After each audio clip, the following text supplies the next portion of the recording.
Ever met the victim JF before? No, I haven't. Have you ever been to Thunderbolt in your life? No, I haven't. Okay, so we're going to get to November 18th, which is the day the crime happened, but I want to ask about something else important that happened before that day. Can you tell me what vehicle you were driving around this time? I had a 2001 Chevy Tahoe. Okay, and did you let someone borrow your Tahoe? Yes, a friend, Sean Overton. And when was that? It was that Tuesday, so I'd say it was like November 12th, give or take, about 12th. And when was he supposed to return it to you? That Friday. Did he actually return your vehicle? No, he didn't. Did you try to get in touch with Sean Overton about the Yes, car? I did. I kept calling his phone and kept going to voicemail. And did you call anyone else to try to track him down? I actually went to his ex-wife's house. She stayed in Lithonia, and she gave me his mother's phone number because that's where he went to. Okay. Did you I'm sorry, I don't know what that word was. Did you end up eventually calling the police about your Tahoe? Yes, I did. And who did you call? DeKalb County. Did you hear anything back from them about the Tahoe? Yes, I did. Actually, on the 17th, I was at Keisha Pitt's house working on the brakes on the car, and I got a call from DeKalb County officer. It was Tucker Precinct. I can't forget that. And I gave them the address for his mother's house, and so that was that Saturday. And did they find your truck? That Sunday, I was called about 10 o'clock that morning. I was at Alicia's house, and Detective White from Beaufort, South Carolina, called me and let me know to retrieve my vehicles in the impound. And when did you plan to go to impound to get the I asked vehicle? right away if I could go get it, and he told me his impound's closed the weekends and holidays, so I come Monday through Friday.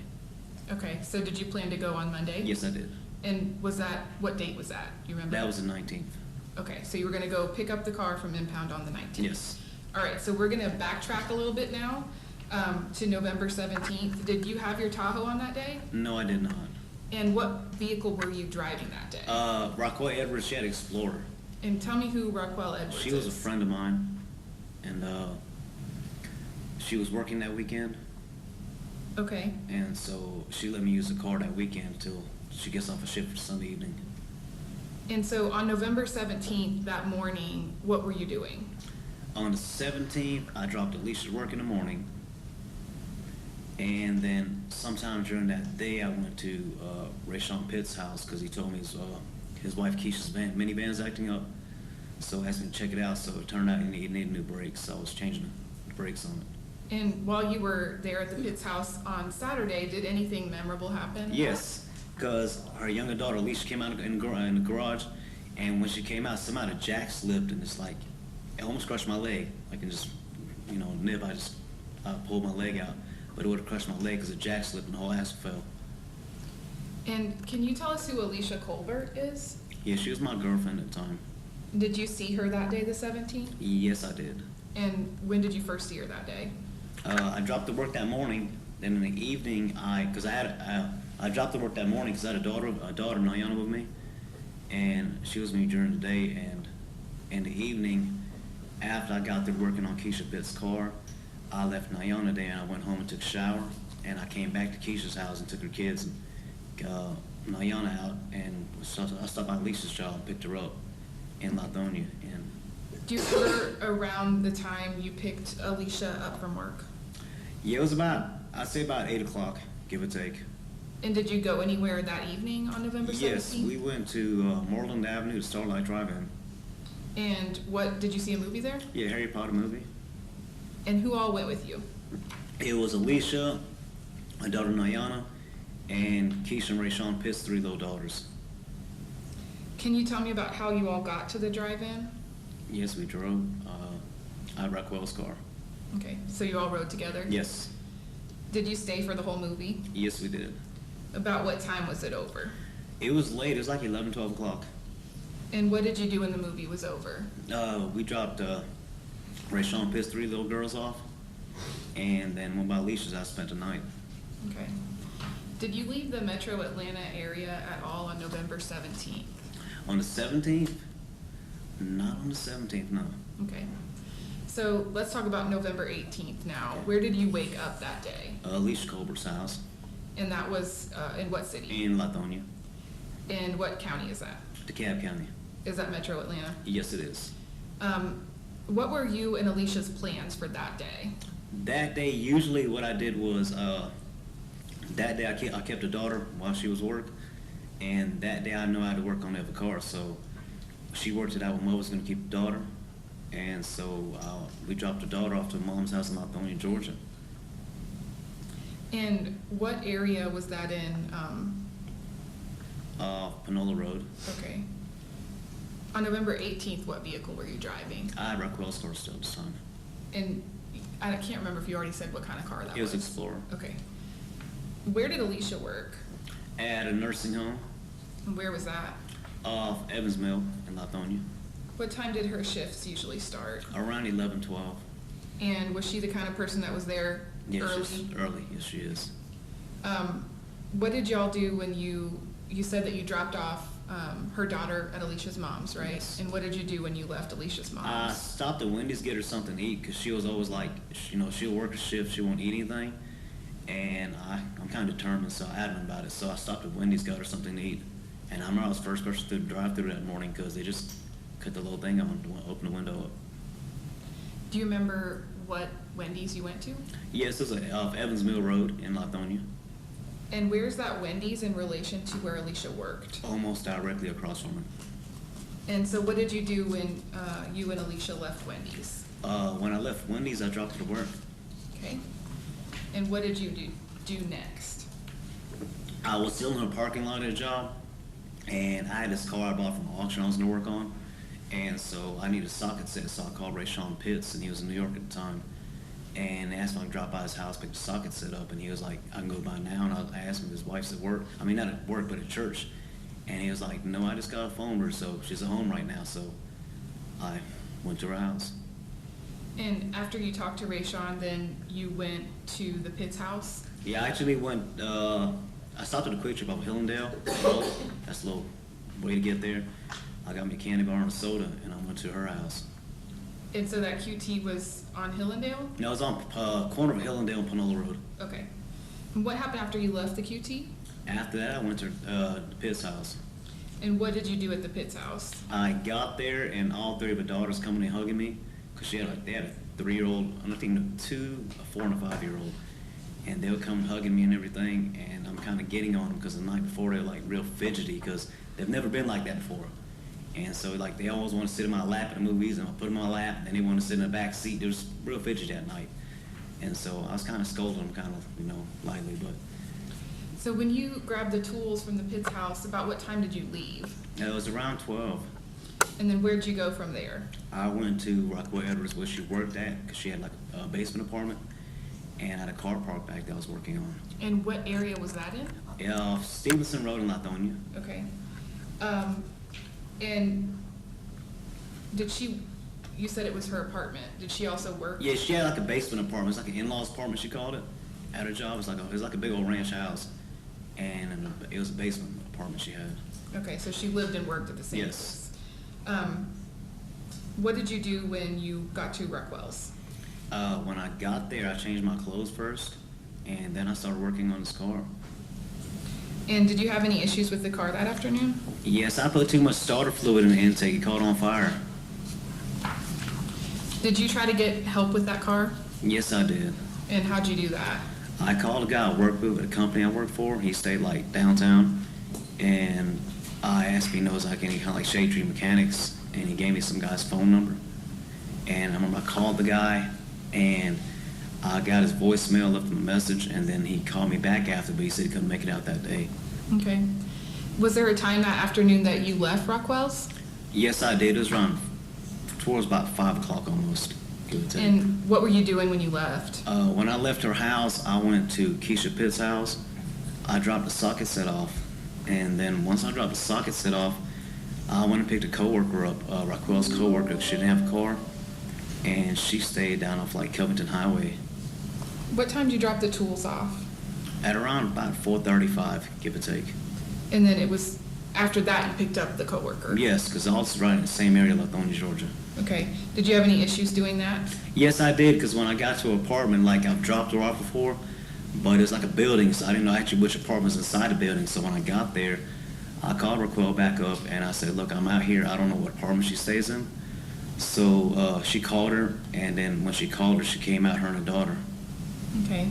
And then where did you take the coworker? I took him back to her job off Stevenson Road. Okay. Once you got back to Rockwell's, did you do anything else? Now, when I got there, no. They just changed shifts, and then we got in the car. And where did you go? She had to pick some money from a girlfriend, and she worked at the airport at the Little Hertz place. At the Hertz? Yes. Okay. And I'm sorry, you said she had to pick up something? Yeah, pick up some money. Okay. Because girlfriend has some money of hers. Okay. And can you tell me about your experience being at the airport? Yes, when I got to the airport, I mean, it was as vivid as I can remember it. Because she told me to drop her off, because when I pulled up to the Hertz, like little spikes were up in the little, on the floor, on the ground. So I dropped her off, and she told me to circle around the airport. So by the time I circled around, when I get to about where the baggage claims is at, like all the whole tier was like orange cones in Atlanta PD. It was only 2 outside lanes working, and it was all backed up traffic. So I'm stuck in traffic, and she's calling me, getting on me, saying I can't do nothing right. And I'm like, I did what you told me to do, but I was stuck in traffic. So finally, about 15 minutes later, I got back to the Hertz. And when you were done at the airport, what did you do next? We went to this restaurant called Frontera out in Conyers on 138. Okay. And after dinner, where'd you go? I dropped her off, and I went to Alicia's house. What time did you drop Rockwell off? I'd say it was about 9. It's too early. Okay. And so November 18th, did you leave the metro Atlanta area at all that day? No, I did not. All right, so now we're going to talk about November 19th. That's Monday. Okay. Where did you wake up that day? Alicia Goldberg's house. And did you leave the house at some point? Yes, I did. That morning, my intention was to go pick my vehicle up from Buford, and I initially asked Keisha Pitts because she was working, she couldn't go, and I had an issue. Alicia had something going on, so only person I had was Rockwell. And so I dropped Alicia off somewhere, it was near Avondale Station. She had to go get something done. I can't remember what it was. And then I went and saw my parole officer to get a travel permit to go pick my vehicle up because I had to go out of town. What case were you on parole on in November of 2000? Operating a chop shop. Say it again. Operating a chop shop. Okay. And did you have a trial in that case or a plea? No, I plead out. What county was that case DeKalb in? County. And at this time that we're talking about, November of 2001, how long had you been on parole? It was about 10 months at a time. And had you had any issues with new cases or revocations? No. I was working. That was it. Other than this case that we're here for today, had you ever been accused, involved, or convicted of any sexual assault? Never, no. Other than this case, again, have you ever been accused, involved, or convicted of any violent offense? No. All right, so let's go back to your trip for the travel permit. I think you mentioned you went by yourself because you asked someone to go and they weren't Well, initially I asked Keisha, no, not to the parole officer. Parole officer, I always went by myself. Okay. I mean. Were you able to get permission to travel? Yes, I did. And do you recall that that travel permit was admitted at trial? Yes, it was. I believe it was. What time did you leave the parole office? I say it was early. It's probably about 9:30. And where'd you go from there? I went in Lithonia off Stevenson Road where Raquel stayed at.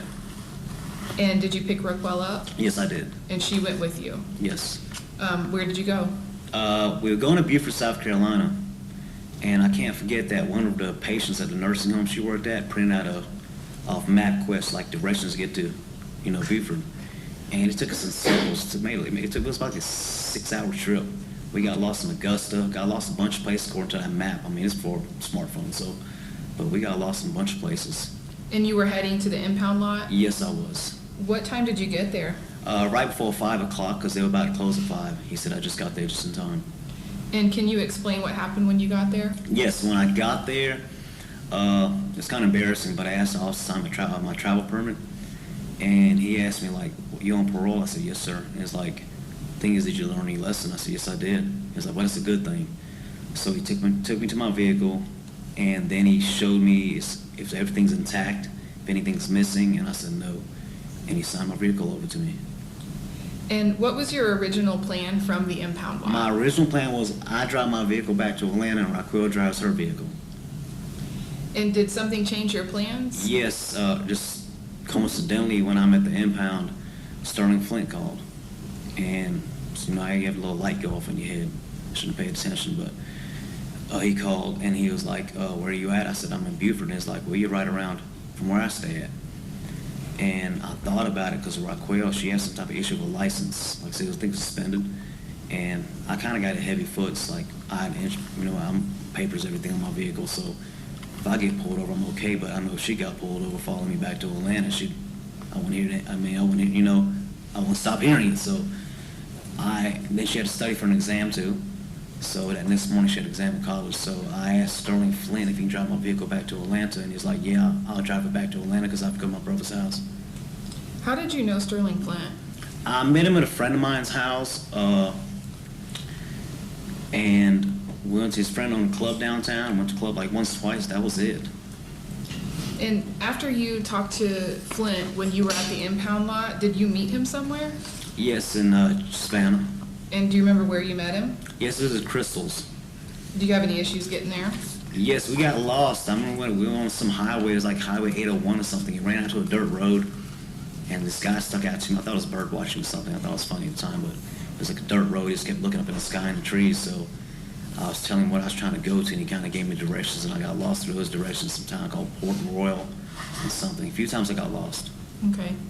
And so you eventually get to Savannah to meet Flint. Before this, had you been to Savannah before? Yes, I did. And when were you there? I went in '95 one time. I had a girlfriend that was going to Georgia Southern University, and we wanted some seafood, so we drove out to Savannah. And then I stayed a month of October. Me and Alicia, we went out there for a weekend. And that's 2001? Yes, 2001. Okay. So what time did you end up getting to the meeting place with Flint? I'd say it was about 7, 8, something like that probably. And did you have issues with that too? Yes, because when we got to Savannah, it was like a lot of traffic, like Atlanta traffic. So I wouldn't have thought Savannah having traffic like that. And they were saying there was a power outage or something down there. Mm-hmm. And what did you do in Savannah? When we got there, it's like I said, I'm hungry. It's like we've been driving all day, having drive-through. Can we sit down and get something to eat before we go back to Atlanta? So he said, follow him. So we went to some restaurant, and his girlfriend was there. Remember the restaurant? Yes, Carrie Hilliard's. Who all was there at dinner?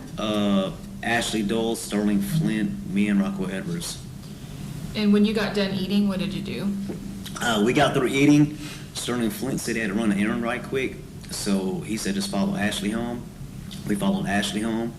And she went in the house. I stayed outside because it was warm in Savannah. And Atlanta was like, at the time, just like cool, wear sweaters. So just in the driveway, just talking. That was it. And why did you go to Ashley Dolt's house? We went on Sterling Flint. Okay. And then did you leave for Atlanta from Ashley Dolt's house? Yes, we did. What time did you leave? I'd say it was about around 9. And can Somewhere you, around there. I'm sorry, did I cut you off? No. Okay. Can you briefly tell me about that drive from Savannah to Atlanta? Yes, he gave me his girlfriend's phone number. He who? Sterling Flint, because he said that he dropped his phone, ran over on his bike or something. And so it was like, this is a phone number, so if we get lost or anything, I'll just have to stay in contact. Okay. And were y'all kind of keeping up with each other? Yes, on the way back to Atlanta, the whole time on 75 was side by side, but when we got at a connector from 675, I just lost sight of my vehicle. Okay. And when you got back to the Atlanta area, where did you go? Rockwell's house. And Rockwell was with you? Yes. What time did you get to Rockwell's? I'd say it was about 1 o'clock, 2 o'clock. Did Sterling Flint arrive? No, he didn't. Did you try to reach him? Yes, I did. I called him, and he said that he stopped for gas, and he ran into a friend of his at the gas station. He ain't seen some years, so he said he'll be there in a few. And what were you expecting of him that night? Him to bring my vehicle to me. So what happens after you talk to Flint? After I talked to Flint, we went to sleep. And then, Sleep. I'm sorry. I said, no, I fell asleep after Okay. that. And that was around 1 or 2 a.m.? Yes. Okay. When you woke up on November 20th, what happened? I woke up on November 20th. It's like I had butterflies in my stomach. And I asked Rockwell, I was like, is Sterling show up? She's like, no. So I go in like in the living room. I don't see him. I go outside. I look. I don't see my vehicle. And so I called his phone. I don't hear nothing back from him until about 11 o'clock that morning. And I remember the number of call ID was 404-752-6925. I'll never forget that. And he said he stopped at his mom's house in Atlanta. He said, I'll be there in a few. So you were expecting him that morning? Yes, I was. And did he ever show up? No, he did not. Did you try to contact someone other than Flint to get in touch with Yes, him? I did. Actually, that morning, which would have fell onto that Wednesday morning early, I called that same number he called me from, and I said, I'm trying to get old Sterling Flint, and I said, my name is Sonny. Your son is my vehicle, and can you ask him to bring it back by this afternoon? If he doesn't, I'll report it stolen. And who was that person you were talking to? His mom. Sterling Flint's mom? Yes. Okay. Did Sterling Flint respond in some way to that Yes. call you made to Right his before mom? noon that morning, the same day, right before noon, I hear Rockwell on the phone all frantic arguing with somebody. And I said, who is it? She goes, Sterling. So I grabbed the phone. And he says, he's going to kill me, kill my parents, because he has and I thought about it. I got bills in my car with my parents' address on there. And kill Alicia for me telling his mom about him having my vehicle. So you're still without your Tahoe Yes. days after Flint was supposed to Yes. bring it back, driving it to Atlanta. Did you end up reporting your Tahoe stolen? Yes, I did. Right away when he said that, I called DeKalb County to report my vehicle stolen, explain what happened, and they told me that I have to call Clayton County.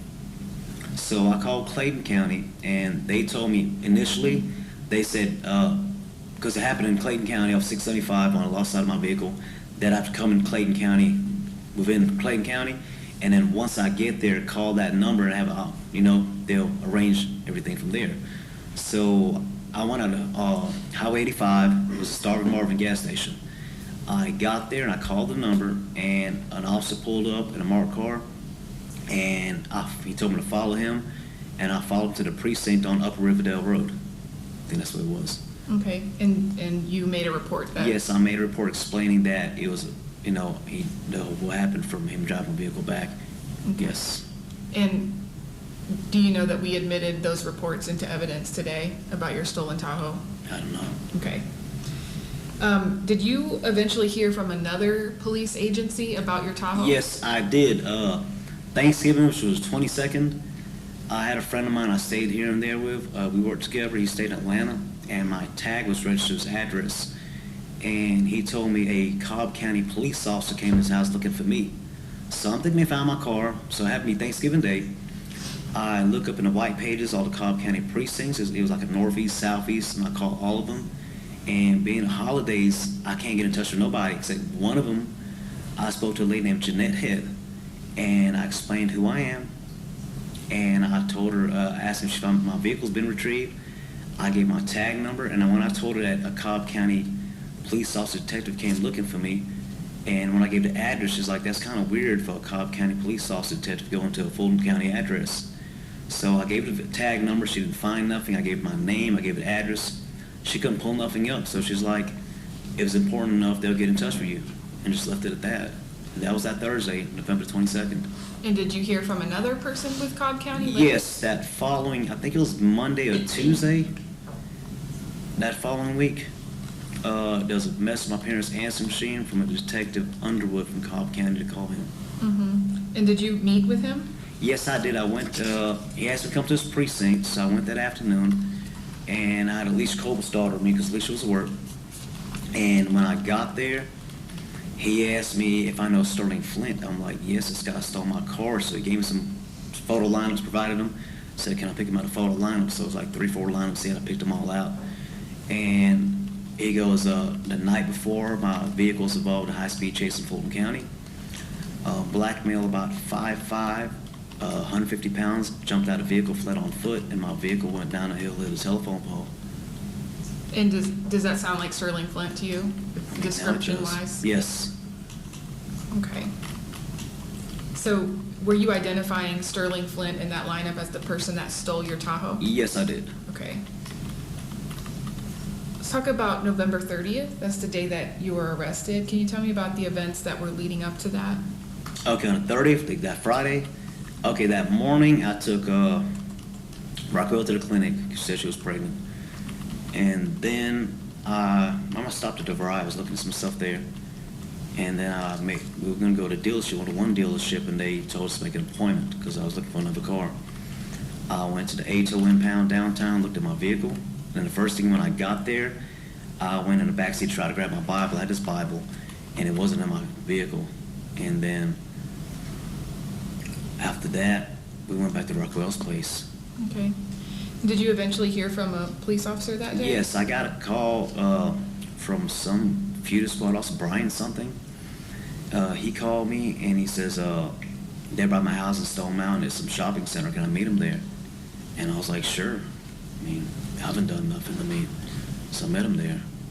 And what happened when you went to the shopping When center? I met them there, they served me a warrant for burglary, sexual assault, kidnapping. I was laughing, thinking it's candid camera at the time initially till I pulled the guns out. And did they have a warrant for your arrest? Yes, they did. And do you know when and where this... It said Thunderbolt, and the first thing I said, where is that at? Did you tell them, and was this offense on November 18th that they had the warrant for? Yes. Did you tell them anything about November 18th? Yes, I told them where I was. They said, I'll straighten that out when I get to, Thunderbolt. That's not on them. And you were arrested at the shopping center? Yes. And when you were arrested, where did you go? I went to the DeKalb County Jail. And were you eventually transferred somewhere else? Yeah, about a week later, I got transferred to Chatham County. Okay. The Chatham County Jail? Yes. All right, so you brought us up to the point where we're at Chatham County Jail. I want to talk to you about some circumstances surrounding a statement that you gave to police. Okay. In early December, were you transported from the Chatham County Jail to another location? Yes, the Thunderbolt Police Department. Okay. And what was the purpose of that? First thing when I got there, he sent me I think it was a blood warrant to take my blood. And it was like a little room, a little round table, and he asked somebody to take my blood. It was from the GBI to test my blood. What was going through your mind about that blood draw? I mean, I was sure like they test my blood, like, hey, I'm okay. I mean, I haven't done anything. Were you also there for a hearing of some kind? Yes, they did a preliminary hearing. Okay, and who was representing you there? At the time, Michael Schiavone. Did something happen after that preliminary hearing? Yes, after the hearing, he asked if I want to make a statement. He who? Detective Connors, and I said sure. And we went in this little office, me, him, and Michael Schiavone, the attorney. Okay, and what did you think about giving a statement? I mean, I had no problem. I was told the truth. I mean, I didn't have a problem with that. Can you tell me about the room where you gave a statement? Yeah, it was a little room, probably about the size of a cell, probably like 6 foot by about 12 foot at the most. Okay. Was there some kind of equipment there? Yes, he had a little desk, and he had a tape recorder desk, and behind was a little shelf. It was raised, and he had a camcorder on the shelf. And the first thing he did was test the camcorder out, test the tape recorder out, and then he started taking a statement. Okay. How long was the interview? I'd say probably about 45 minutes to an hour, give or take. And what did you talk about generally during that interview? I told him my accounts of that day. I told him my witnesses. I gave him phone numbers for who's who. And Detective Connors said every account he gave for that I did Monday, came to Savannah, stopped Eric Dinner, Kerry Hilliers. He's saying all that was Sunday. And he said, Ashley Dole told me this, that y'all did that Sunday. I said, no, I didn't even have a vehicle that day. Where was your vehicle? It was in the Beaufort, South Carolina Sheriff's Impound. Did you tell, during this interview, Detective Connors specific informations like locations and street names like yes, you told us? I did. I gave him everything. I said, look, I went through this place. I got cameras. I gave him everything. During this interview, did you ever tell him that your Tahoe was used to move the stolen property? No, I never told him that. Did you ever hear the audio recording from this interview? No, I didn't. And did you ever see the video? No, I did not. Do you know why? No. Even to this day? I mean, to this day, it disappeared. Okay. All right. I asked you if you had committed this crime against the victim, JF, but I also want to ask you about some specific evidence that relates to the actual innocence claim. DNA is part of this case, right? I want to ask you about the very first DNA results that came back in 2004. Yes. How did you hear about those results? I got them in the mail. I got the copy results in the mail. From who? They came from Steve. Steve Sparker? Sparker, yes. And when you learned that the DNA on the gloves that JF identified as belonging to the perpetrator did not match you, what did you think was going to happen? I felt I was going to go home. And years later, you got some more news about DNA, right? Yes. And what was that? That it matched Storm and Flint. And what did you think was going to happen when you got that information? I was going to go home. What's your understanding of why the DNA evidence wasn't enough to get you a new trial?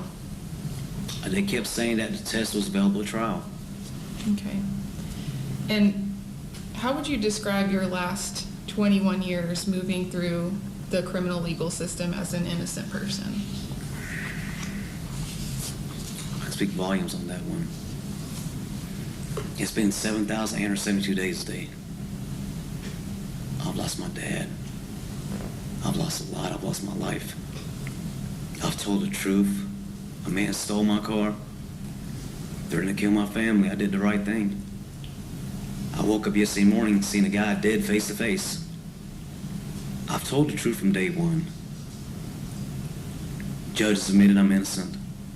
Last year, the DA's office said they can exonerate me. I'm still here. I just want to go home. That's all I'm asking for. I'm asking for the truth, for somebody to move on the truth. I ain't lied. I've told the truth from day one. A man stole my car. This man was at the prison I was at 2 years ago. The same prison I'm at right now. He laughed at me to my face. It's broken my family. It's broken me. I just want to go home. I don't belong in this place. I stick out. I can see if I did something, I deserve it. But when you know you haven't done nothing, when this goes against every principle, everything you believe in, it's like I'm fighting this Goliath of injustice every day. You gave me this pill called injustice saying swallow it, and I keep spitting it out. You know, some days it's hard for me to process things. It's hard. I mean, some of my attorneys that been me over the years know some of the stuff I've been through. I've been stabbed 12 times. I don't know how many people I've seen get killed and raped in prison. It affects you. But I'm like, somewhere there's got to be some kind of light. There's got to be some kind of hope. You know, all I did was a guy stole my car. I did anything what anybody would do.